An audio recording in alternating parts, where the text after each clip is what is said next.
And hello there. Welcome to Sports Line on a Saturday. Russ Thaler here in the home studio on Super Bowl Eve. I'm not going to keep you long. Let's get you right out to the site of our Super Bowl 57 coverage in the Valley of the Sun. Eric Casillas, take the wheel and drive, my man. Thank you very much, Russ. Appreciate that. I got everybody in the pool here. I got Kenny White. That's right. Wizard of Odds is here. Todd Furman aboard. We've got sunshine. We've got hope. We've got energy. And we got a Super Bowl, somewhere in the neighborhood of 30 hours from right now. Let's start with side. You can go money line. You can go half, you can go quarter, but I need to hear Eagles or Chiefs and why. Kenny White, you're first. Yeah, I'm in the Kansas City Chiefs. I made the Chiefs a 2.5-point favorite in this game. And, big reason why Philadelphia's had a tremendous year. They've taken care of business. They've beaten who's been put in front of them. But who's been put in front of them? The weakest schedule in the entire NFL. And when you have a top 5 offensive line and a top 5 defensive line, and you're better in every single game, you should win those football contests. Now, late in the year, obviously, they played a little bit tougher schedule. The toughest game was the Dallas Cowboys. There was no Jalen Hurts in that game. But again, I have the Kansas City Chiefs rated at higher. Their offensive line I have in the top 10. I have their defensive line in the top 10. And the best quarterback in the NFL. Jalen Hurts is really good, but he's not elite.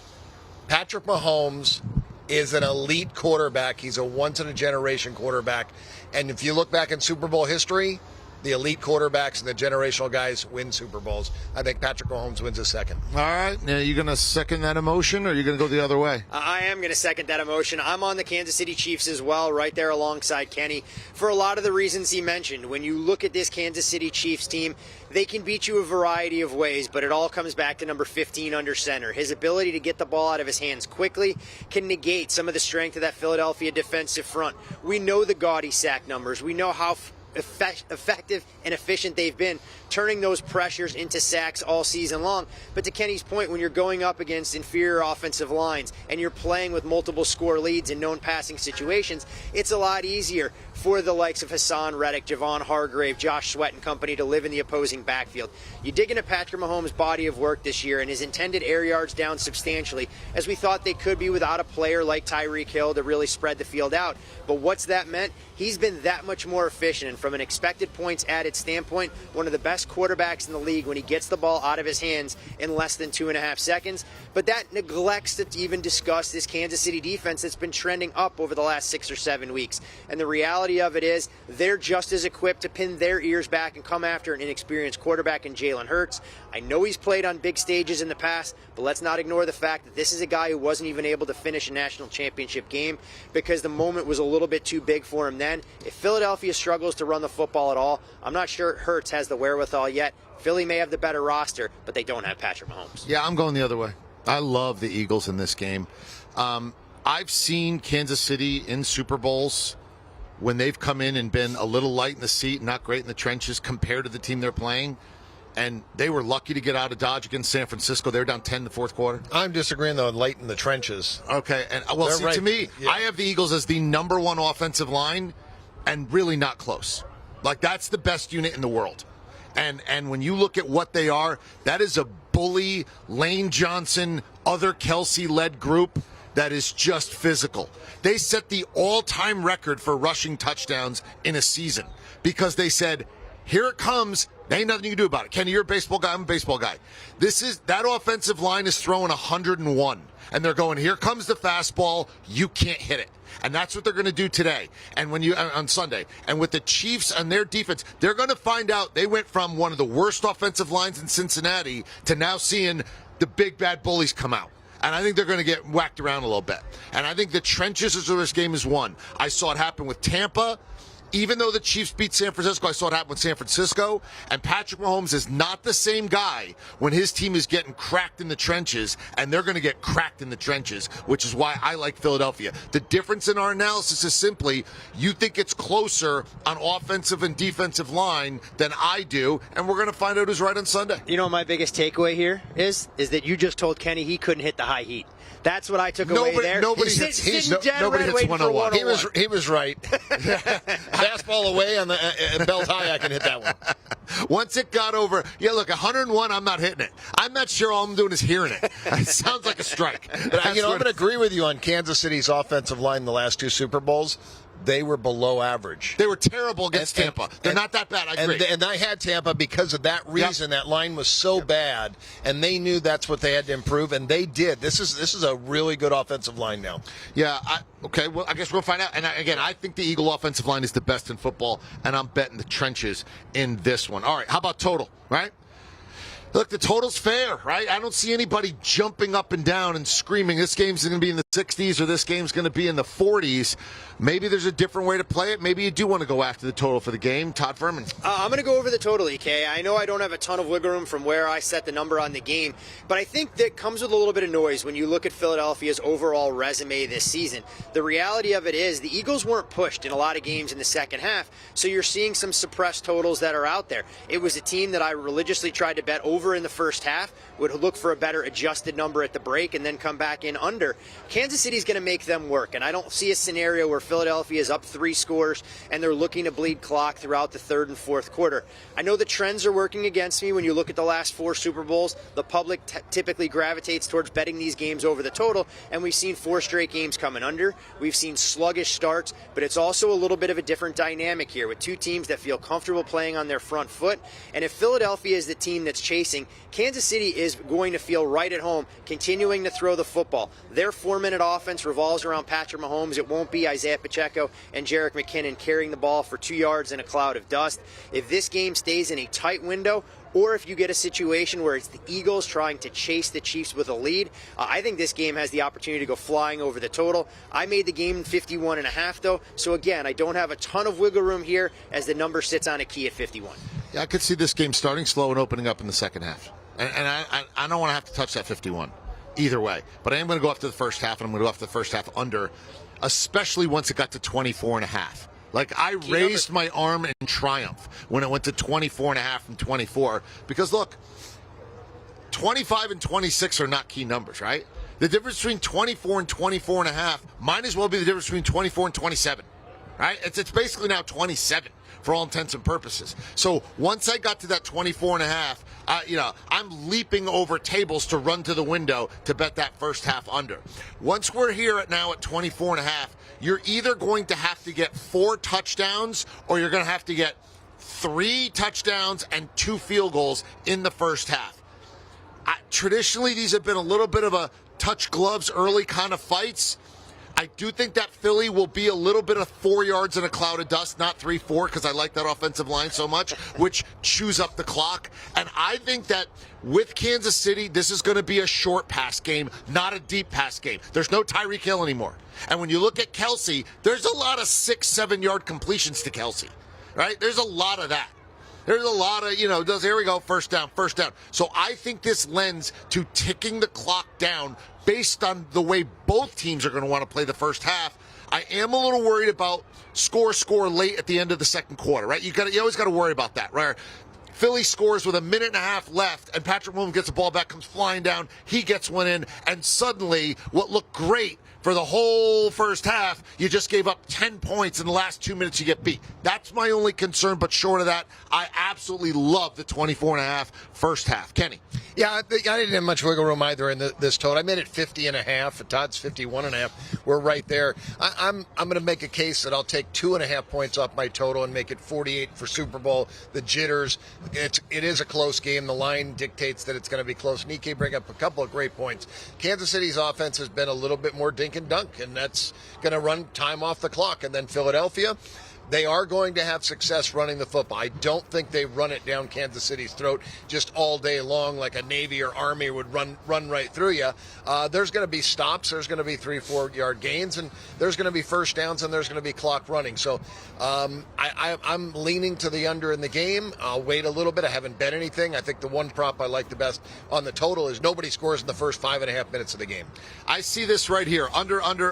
That I'm smiling like I'm seeing pictures of my children right there. That's how awesome that is. Like I love the unders, and when I see all those unders coming in, that is just joyful pride that I feel when I see that. And I think we're going under again. We've been smashing these unders in the playoffs. All right, Most valuable player. Now, look, whenever we say MVP, there's a few ways you can take it. All right? You could take this as, hey, look, if I had $1 and someone said, you got to bet somebody, who would you bet? Or you can say, I'm not calling my shot here, but here's where the value is, right? There's two different ways to look at this. I took it as value, but maybe you guys went another way. So I'm going to let you go first. Actually, Todd, I'm going to have you first because I think you and I are on the same exact prop here. So I'll let you do the heavy lifting, and then I'll stand in the background, hold the title belt over your head. We are, and I know this is going to sound a little bit counterintuitive, but I think when you're talking about a game of this magnitude, you have to approach each market differently. And so for me, while I advocated for the Chiefs as a 1.5-point underdog, I'm not going to sit here and say the MVP is going to come from a losing team. But when I look at the MVP market in a vacuum, for me, the best value out there is actually on Miles Sanders, and this is a price that we've seen come down from where it opened upwards of 30-1, because if Philadelphia does win this football game on Sunday, there's a path for a player not named Jalen Hurts to win it. I'm not as bullish on a guy like Hassan Reddick or somebody on the defensive side ending up with the hardware, but when I look at Miles Sanders over the last couple of weeks, his workload has been diminished, and that's largely by design. They've had comfortable wins against the Giants and against the 49ers to get here, but if you go back to week 15, when Philadelphia wasn't leading by double digits in the second half of a football game, the carry distribution, Miles Sanders 32 touches, Kenneth Gainwell 3, Boston Scott 2. That tells me if this game is close late, you're going to see a ramped up workload for Miles Sanders. We've seen his rushing over-under get bet up from where it opened as low as 55.5 into the low 60s. His anytime touchdown number has come down. The one area where I'd really feel even that much more confident is that if Miles Sanders were able to catch a couple of balls, it's been an aspect of Philadelphia's short passing attack that really hasn't been there, as Kenneth Gainwell has taken on the lion's share of the responsibility. But from a pure numbers perspective, EK, even though I think the Chiefs win this football game, Miles Sanders is the best individual value and have upside in the I'll again, second the motion here. And look, as I pointed out, last 15 games, he would be the MVP of the game 20% of the time, right? And when you look at 25-1, I'm rounding, but it's basically 4%. So they're telling you there's a 4% chance of this happening in the betting market when it happens 20% of the time, last 15 games. So if I can buy something that's worth 20 and I only have to pay 4, that's value for me.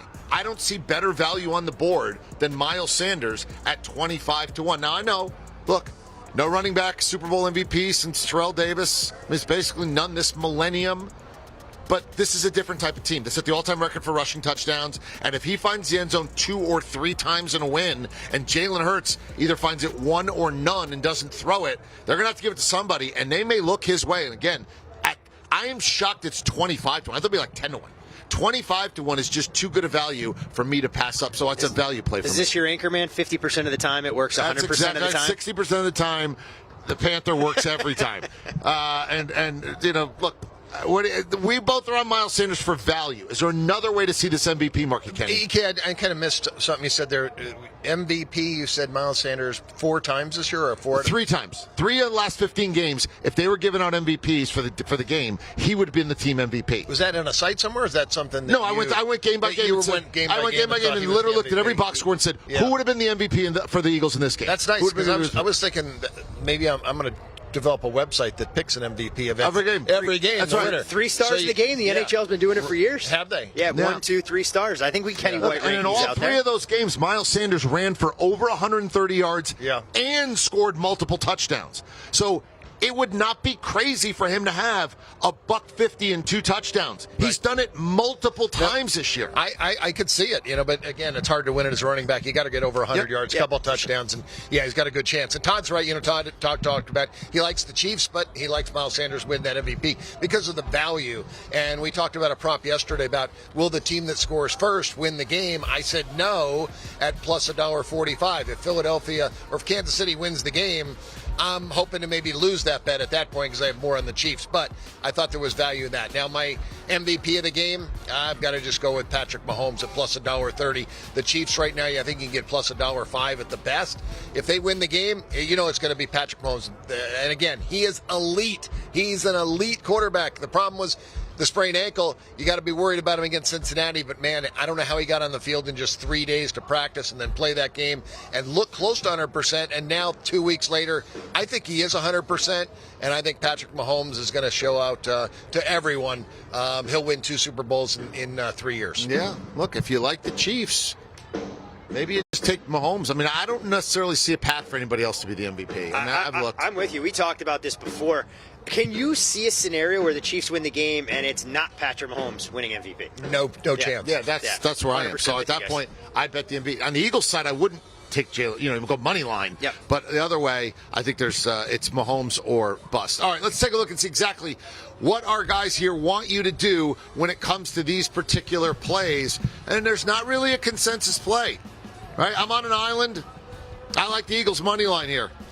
And you look at the over and the under, 3 different ways to play it. And then to pick to win the MVP, Todd and I like Sanders. Kenny made the case, obviously, for the great Patrick Mahomes. Speaking of great, here's Russ Taylor.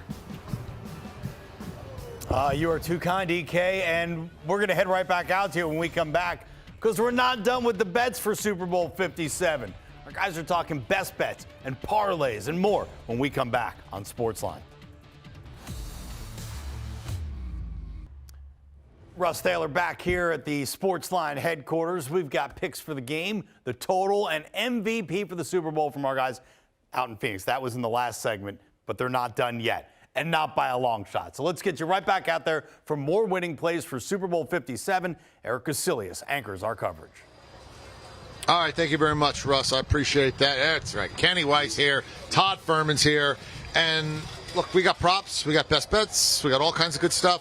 And let's start with your very favorite prop. I've heard you give me so many good props all week long. I've got a list of my own. But at the end of the day, you're walking in the window. You only have one. What's your best one, Todd Furman? For me, it's Jerick McKinnon's longest rush, under 7.5 yards. When you look at this Kansas City offense, I think they're going to come in with a very pass-heavy attack on game day against this Philadelphia defensive front. And the fewer touches Jerick McKinnon gets as a running back in this particular spot, the better chance we have for him not to pick up one carry that travels 8 yards or more. Now, I know this isn't the best of the number. This is a market that opened 8.5, shaded to the under at Caesars, but I still think there's wiggle room. When you look at McKinnon's performance, he hasn't been a guy that's busting the big carries, and over the last 5 games, he's toted the rock 24 times for a grand total of 43 yards. Did a lot more dancing behind the line of scrimmage against the Cincinnati Bengals than he did just putting his head down and trying to hit the hole. That's a role that Isaiah Pacheco has taken over. When you look at Jerick McKinnon and how he can add value and make his presence felt on game day for this Kansas City offense, it's attacking this Philadelphia Eagles defense as a receiver where they've really struggled to defend those short passes. I'm taking Jerick McKinnon's longest rush under 7.5 yards. Mine correlates to yours somewhat, or at least a little bit. I'm going Kansas City Chiefs team total under 100.5 rushing yards. They had 40 against the Bengals in the AFC Championship game. And I look at game script. If it's close and low scoring, they're not running the ball. Right? It's because they're not getting first downs. They're not running the ball, and the ball's going to be in Patrick Mahomes' hand. If it's close and high scoring, it's because it's a shootout, and Mahomes is going crazy.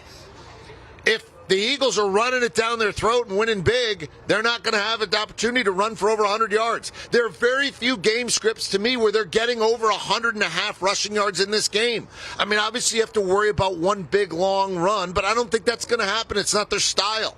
This game plays perfectly to me to Patrick Mahomes throwing it somewhere around that 38.5 attempts that we have. I mean, I'm not, if it's somewhere between 35 and 40, it's great. I mean, I think that's where it'll be. And then when you look at the remainder of the plays, they're going to have huge chunk yardage to get over 100, and I don't see it. I'm just not getting there. Give me under 100.5 Kansas City team total. Kenny.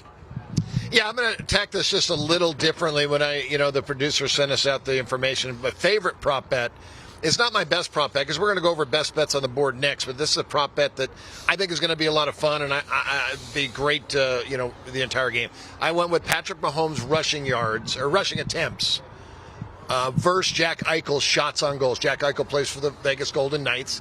He's been a little bit of a slump. He's been getting about 3 shots a game. He's had some big games. He may get 8-9 shots in a game, but I think the median is 3 for him. and looking at Patrick Mahomes, 2 Super Bowls. One time he ran it 9 times, the other time he ran it 5 times. This is the Super Bowl. I think he's 100%. I think Patrick Mahomes will show his ankle's 100% and run early and often today on Sunday, and I think he'll get about 6 or 7 rushing attempts. So that's my favorite prop to bet. Oh, no, it was Todd's favorite prop. Todd literally sits home. I went Connor McDavid. No, Todd likes to bet on Jared McKinnon under longest rush yard and is giddy. Like at home. That's his favorite prop. My goal in all of this is to create a miserable viewing experience as I can for everybody that's out there watching, because you're holding your breath every time trying to figure out what the personnel groupings are like. That's exactly right. And everything else that's out there. All right, now let's go to best bet, right? Your best bet. Your best play. You got one play on this game. You can only make one. Yeah, your whole bankroll is coming down to one play. What is the one you want to give out here, Kenny? I'm going Jalen Hurts under passing yards in this game, 240.5. And again, it's moved against me. I went under 237.5.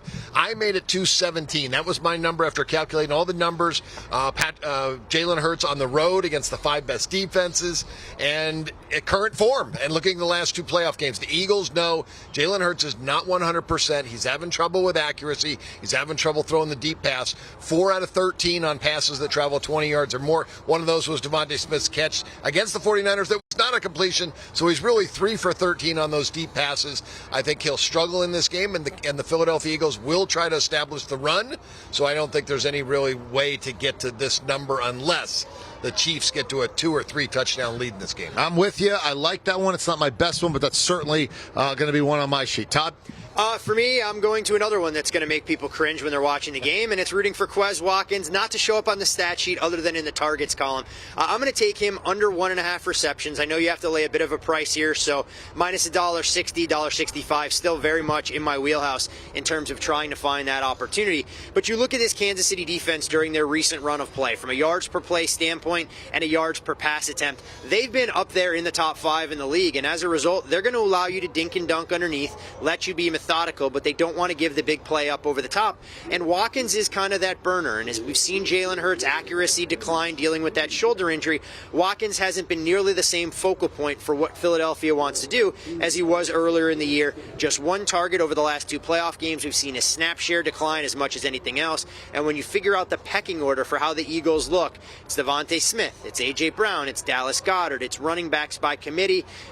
Watkins is way, way down on the list, and I have him much more likely to end up with 0 receptions than I do 2 here. So, EK, I'm more than happy to lay that price. Yeah, I like both of those. They'll both be on my sheet, and courtesy of the 2 of you.